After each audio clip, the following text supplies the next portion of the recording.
শাহজালালের মাজার জিয়ারত করে নির্বাচনী প্রচারণা শুরু করা এটা বিএনপির দীর্ঘদিন রাজনৈতিক ইতিহাস। এর বিপরীতে প্রতিপক্ষ রাজনৈতিক দলের দেওয়ার মতো কোনো কার্ড নেই, ছিল না। সুতরাং তারা জান্নাতের কার্ড দেওয়ার জন্য নানান রকম কথা বলছে। এই যে ডাক্তার ফাইজুল হক আজকেও বলছে যে আমি বলেছি বিড়ির সুখ টানার সাথে সাথে যদি দাড়িপাল্লায় ভোট চান তাহলে জান্নাতে হয়তো গেলেও যেতে পারেন, এটাতে নাকি 2 কোটি ভোট বাড়ছে। আমার মনে হয় যে বিড়াল মারলে বাসর রাতেই মারা ভালো আর কি। এইটার জন্য লুকোচুরির কিছু নাই, এটার জন্য লুকোছাপার কিছু নেই। এতটুকু যদি না করেন তাহলে আপনি বাংলাদেশের রাজনীতি করতে পারবেন। এটা শুধু বাংলাদেশে কেন, আপনি দেখেন ভারতের মতো একটা বিশাল জনগোষ্ঠীর দেশ, সেখানেও ধর্মকে ব্যবহার করে কিভাবে রাজনীতি হচ্ছে। আমরা শুরুতেই চলে যাই, শাহেদ আলম আপনাকে দিয়ে শুরু করি। আজকে আমরা দেখলাম বিএনপির চেয়ারম্যান তারেক রহমান তিনি বিভিন্ন জায়গায় আজকে সফর শুরু করলেন সিলেট দিয়ে, এবং সেখানে তিনি হযরত শাহজালাল রহমতুল্লাহ আলাইহির মাজার জিয়ারতের পর সিলেট আলিয়া মাদ্রাসা মাঠে নির্বাচনী সমাবেশে তিনি বলেছেন যে নির্বাচনের আগে একটি দল মানুষকে ফতোয়া দিয়ে, ভয় দেখিয়ে এবং ধর্মকে ব্যবহার করে বিভ্রান্ত করার চেষ্টা করছে। আজকে আবার এনসিপির আহ্বায়ক নাহিদ ইসলাম, শরীফ ওসমান হাদি এবং 3 নেতার মাজার জিয়ারত করে তারাও নির্বাচনী প্রচার শুরু করে দিয়েছেন। এবং মাজার জিয়ারত একটি ধর্মীয় রীতি, এবং সেই রীতি যখন নির্বাচনী প্রচারণা শুরুর রীতি হয় তখন সেটা কি নির্বাচনে ধর্মের ব্যবহার বলা যায় না? মানে এই দুটি দলেরই প্রধানরা তারাও ধর্মকে ব্যবহার করেই একরকমের তারা তাদের কার্যক্রম শুরু করলেন। এবং তারা আজকে বিএনপির চেয়ারম্যান তারেক রহমান তিনি তার বক্তব্যে বললেন যে ধর্মকে ব্যবহার করে আরেকটি দল, সম্ভবত তিনি জামায়াতকেই তিনি মেনশন করেছেন, তারা তাদের নির্বাচনী কার্যক্রম চালিয়ে যাচ্ছে। এই বিষয়টিকে আপনি কীভাবে দেখেন? অনেক ধন্যবাদ। যেটাকে আমি দেখি যে এই যে মাজার জিয়ারত করা, যখন শাহজালালের মাজার জিয়ারত করে নির্বাচনী প্রচারণা শুরু করা এটা বিএনপির দীর্ঘদিন রাজনৈতিক ইতিহাস। এইটার ভোট শুরু করার একটা রেওয়াজ, এটা জিয়া রহমান করেছেন, বেগম খালেদা জিয়া করেছেন, তারেক রহমান এখন করছেন। এমনকি পতিত আওয়ামী সরকারেরও নির্বাচনী প্রচারণা শুরু হতো শাহজালাল মাজারকে কেন্দ্র করে। এখন যেটা দরকার, এই আপনি বললেন যে এটাও ধর্মের ব্যবহার কিনা, আমি মনে করি না এটা ধর্মের ব্যবহার। আপনাকে এটাও তো দেখতে হবে যে বাংলাদেশের 90% মানুষ মুসলিম, এবং তাদেরকে কনভিন্স করা, এবং এটা কি কনভিন্স করার জন্যই করা না, মানে না, এটা না। আপনি ব্যক্তি তারেক রহমানকে যদি দেখেন, আপনি দেখবেন যে তিনি এটা কি বলে, আমার মতো এই ধরনের কোটটাই পরেন, সাদা শার্ট পরেন, কিন্তু তার মাথায় দাগ আছে। তিনি যে প্র্যাকটিসিং মুসলিম, এটা তো লুকানোর জায়গা নাই, তাই না? এবং তিনি তার কথাবার্তাতেও আল্লাহ রাব্বুল আলমের কথা আনছেন, বারবার করে আনছেন। এবং তিনি যে এমন না যে উনি শুনে কারো কাছ থেকে বলছেন, উনি জানেন বিষয়গুলো। যেমন আজকে একটা উদাহরণ এনেছেন যে দোজকের মালিককে আল্লাহ রাব্বুল আলামিন, বেহেশতের মালিককে আল্লাহ রাব্বুল আলামিন, আসমানের মালিককে আল্লাহ রাব্বুল আলামিন, এই দুনিয়ার মালিককে আল্লাহ রাব্বুল আলামিন। তো এখন এইটা যদি আল্লাহ তাআলা মালিক হয়, সেই মালিকানা, আল্লাহ তাআলার মালিকানার জায়গা আমি কোনো কিছুর বিনিময়ে কিংবা রাজনৈতিক দল হিসেবে দিতে পারি কিনা, এই প্রশ্ন তিনি তুলেছেন।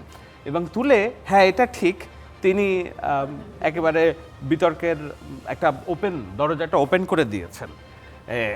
কিন্তু এটাও আপনাকে দেখতে হবে যে গত 1.5 বছর ধরে, বিশেষত এই নির্বাচনী ডামাডোল গত কয়েক মাস ধরে, বিএনপির বিরুদ্ধে প্রধান যে অপপ্রচার, সেই অপপ্রচারের সাথে এটাও যুক্ত হয়েছে যে যেহেতু বিএনপির অনেকগুলা কার্ড আছে, ট্রাম্প কার্ড আছে, ফ্যামিলি কার্ড, হেলথ কার্ড, তারপর কৃষক কার্ড, এর বিপরীতে প্রতিপক্ষ রাজনৈতিক দলের দেওয়ার মতো কোনো কার্ড নেই, ছিল না। সুতরাং তারা জান্নাতের কার্ড দেওয়ার জন্য নানান রকম কথা বলছে। এই যে ডাক্তার ফাইজুল হক আজকেও বলছে যে আমি বলেছি বিড়ির সুখ টানার সাথে সাথে যদি দাড়িপাল্লায় ভোট চান তাহলে জান্নাতে হয়তো গেলেও যেতে পারেন, এটাতে নাকি 2 কোটি ভোট বাড়ছে।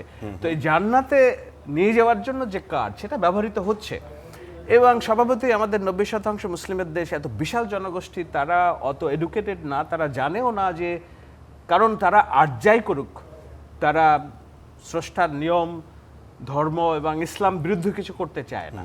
তো সেই দুর্বল জায়গাটাতেই খেলছে যে রাজনৈতিক দল, না এই যে তাদের সবচেয়ে দুর্বল জায়গাটাতেই আঘাত করার যে রাজনীতি, সেটা তারেক রহমান বেছে নিয়েছেন। এখন প্রশ্ন করতে পারেন যে এটি প্রথম দিনেই ঠিক হলো কিনা, কিংবা এইভাবে শুরু করাটা ঠিক হলো কিনা। আমার মনে হয় যে বিড়াল মারলে বাসর রাতেই মারা ভালো আর কি। এইটার জন্য লুকোচুরির কিছু নাই, এটার জন্য লুকোছাপার কিছু নেই।